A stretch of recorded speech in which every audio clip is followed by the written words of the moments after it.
নমস্কার বন্ধুরা, আজকের রেসিপি হচ্ছে ১ কাপ আটা আর সেদ্ধ আলু দিয়ে খুবই সহজ একটি নাস্তা রেসিপি। আর এই নাস্তাটির মধ্যে পেয়ে যাবে সিঙ্গারা, কচুরি আর পাকোড়ার এই ৩টি স্বাদ। কিভাবে বানালাম এই নাস্তাটি? চলো তাহলে দেখে নেওয়া যাক আজকের এই ভিডিওটিতে। তো এই নাস্তাটি বানানোর জন্য প্রথমে নিয়ে নিচ্ছি ১ কাপ পরিমাণ আটা। আর এই নাস্তাটিকে আরও একটু মুচমুচে বানানোর জন্য দিয়ে দিলাম ২ চামচ সুজি। এবার দিয়ে দিচ্ছি ১ চামচের মতো চিলি ফ্লেক্স, স্বাদ মতো লবণ আর ময়ানের জন্য দিয়ে দিচ্ছি ২ চামচ সাদা তেল। আর দিয়ে দিচ্ছি কিছুটা ধনেপাতা কুচি। এবার আটাটাকে ময়ান করে নেব। আটাটা ময়ান দেওয়া হয়ে গেছে। এবার একটা বাটিতে আমি ২ থেকে ৩ চামচের মতো আটা তুলে রাখলাম। এটা আমি একটা অন্য কাজে লাগাবো, পরে তোমাদের অবশ্যই দেখিয়ে দেব। এবার বাকি আটাটাতে অল্প অল্প জল দিয়ে আমি মেখে নেব। যেভাবে রুটি বানানোর সময় ডোটাকে মাখি তার থেকে কিন্তু এই ডোটা একটু শক্ত করে মেখে নিতে হবে। তো আমার ডোটা মাখা হয়ে গিয়েছে, আর যেহেতু এখানে সুজি রয়েছে তাই আমি এখন ১০ মিনিট রেস্টে রেখে দেব। তো এই ফাঁকে একটা পুর তৈরি করব। আগেই আমি সেদ্ধ ৩টে আলু গ্রেট করে রেখেছিলাম, তো সেই আলুগুলো আমি একটা পাত্রে নিয়ে নিলাম। এবার দিয়ে দিচ্ছি ৩-৪টার মতো কাঁচা লঙ্কা কুচি, ১ চামচ জিরে গুঁড়ো, ১ চামচ লঙ্কার গুঁড়ো, হাফ চামচ গরম মশলা গুঁড়ো, আর দিয়ে দিচ্ছি পরিমাণ মতো লবণ। আর এই পুরটাকে আরও একটু টেস্টি করার জন্য দিয়ে দিলাম হাফ চামচ চাট মশলা। এবার খুব ভালো করে মেখে নিতে হবে। খুব ভালো করে মাখানো হয়ে গিয়েছে। এবার এক সাইডে রেখে দিচ্ছি। এবার আটাটা যে আমি তুলে রেখেছিলাম, তো সেই আটাটা একটা আমি এখন ঘোল তৈরি করে নেব অল্প অল্প জল দিয়ে। তো এই ঘোলটা আমার রেডি। এবার একটু এই নাস্তাটিকে কালার করার জন্য ঘোলের মধ্যে দিয়ে দিলাম সামান্য একটু হলুদ গুঁড়ো। আবারও খুব ভালোভাবে মিশিয়ে নিলাম। এদিকে ডোটা কিন্তু ১০ মিনিট রেস্টে রাখার হয়ে গেছে। আবারও একটু মেখে নেওয়ার পর এবার আমি দুটো বড় সাইজের লেচি কেটে নিলাম। এবার একটা বেলনা নিয়ে এবার আমি এই রুটিটাকে বেলে নেব একটা রুটির সাইজ করে। তবে এই রুটিটা কিন্তু একটু মোটা করে বেলে নিতে হবে।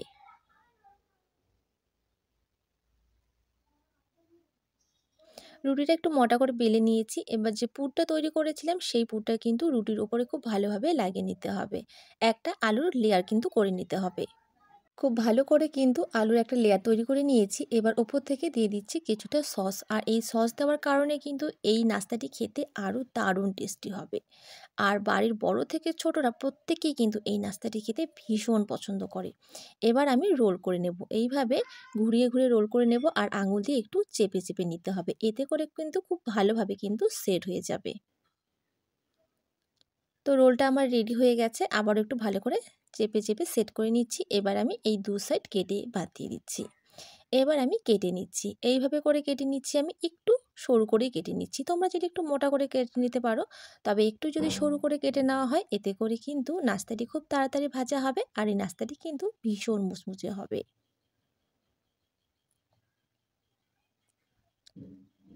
তো একটা রোল থেকে কিন্তু অনেকগুলো নাস্তা তৈরি করা হয়ে যায়। এবার আমি এই নাস্তাগুলোকে একটু চেপে চেপে এইভাবে একটু চ্যাপ্টা করে নিচ্ছি। তো এই নাস্তাটি কিন্তু আমার রেডি। এই যে দেখো কতটা সুন্দর লাগছে না? ভাজার পরে কিন্তু আরও সুন্দর লাগবে। একইভাবে সমস্ত নাস্তাগুলো আমি এখন তৈরি করে নেব।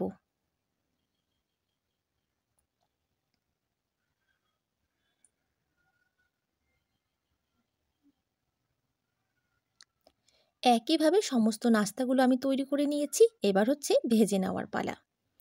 ভাজার জন্য আগে থেকেই প্যানে আমি তেল গরম হতে দিয়েছি। তেল কিন্তু গরম হয়ে গেছে। এবার যে আমি ঘোলটা তৈরি করেছিলাম আটার, এবার দেখো একটা নাস্তা এই ঘোলের মধ্যে দিয়ে ভালো করে কিন্তু নাস্তার গায়ে ঘোলটা লাগিয়ে নিতে হবে। এবার গরম তেলে ছেড়ে দিতে হবে। তো বন্ধুরা, এই ফাঁকে তোমাদের বলি, আমার রেসিপিগুলো তোমাদের যদি ভালো লেগে থাকে তাহলে অবশ্যই একটা লাইক করবে, আর তার সাথে চ্যানেলটিকে সাবস্ক্রাইব করে পাশে থাকা বেল আইকনটি অবশ্যই প্রেস করে দেবে। এতে করে যখনই কোনো ভিডিও আপলোড করব তার নোটিফিকেশন তোমরা সবার আগে পেয়ে যাবে। এবার দেখো সবগুলো নাস্তা আমি দিয়ে দিয়েছি। এবার যখন নিচ থেকে একটু কালার আসবে তখন কিন্তু উল্টে দিতে হবে। আর এখন কিন্তু আঁচটাকে মিডিয়াম টু লোতে রেখে এই নাস্তাগুলোকে কিন্তু উল্টে পাল্টে গোল্ডেন কালার করে ভেজে নিতে হবে।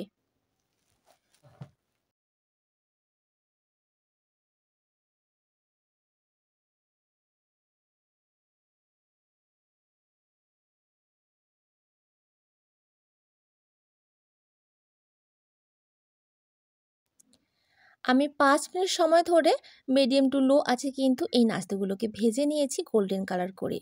এবার আমি তুলে নিচ্ছি। তোমরা যদি একটু এই নাস্তাটিকে আরও মুচমুচে করে খেতে চাও তাহলে কিন্তু আরও একটু সময় নিয়ে তোমরা ভেজে নিতে পারবে। এবার তেল ঝরিয়ে এই নাস্তাগুলোকে অন্য একটা পাত্রে তুলে নেব। আর আওয়াজ শুনে কিন্তু বুঝতেই পারবে যে এই নাস্তাটি কতটা মুচমুচে হয়েছে।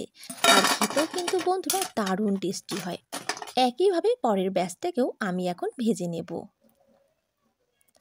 একইভাবে সমস্ত নাস্তাগুলোকে আমি ভেজে নিয়েছি।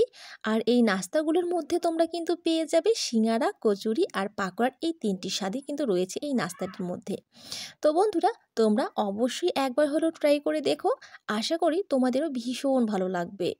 তোমরা সস দিয়ে খেতে পারবে বা চায়ের সাথেও কিন্তু খেতে পারবে। তাহলে বন্ধুরা, আজকে আর কথা বাড়াচ্ছি না, আজকে এখানেই বিদায় নিচ্ছি। আর আজকের রেসিপিটি ভালো লাগলে প্লিজ একটা লাইক করবে, তার সাথে অবশ্যই চ্যানেলটিকে সাবস্ক্রাইব করবে। তাহলে চলো, দেখা হচ্ছে পরের একটা অন্য কোনো রেসিপিতে। সবাই খুব ভালো থাকবে, সুস্থ থাকবে এবং সাবধানে থাকবে।